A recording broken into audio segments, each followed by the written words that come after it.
And this is a nighttime video recording with the LG Velvet. You can say that it's very dark, and this image that you see right here on your screen, in real life it's not that dark.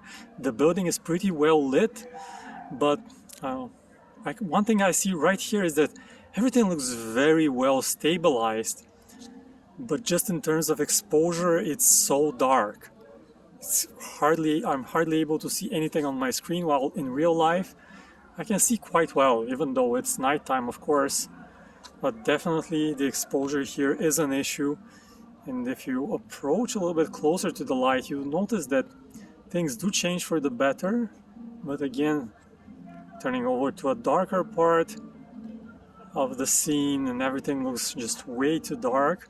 You can adjust the exposure by tapping on the screen, and that's what I'm doing right now. This is the maximum you get. It's still quite dark, and this is the darkest, and this is the middle ground where it is set by default.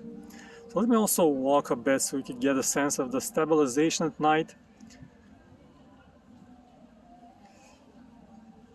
The stabilization is really good, at least from what I can see right here, just that the exposure is too dark.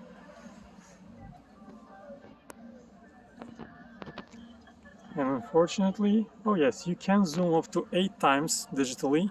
Again, we're seeing only shadows. And switching back to the main camera.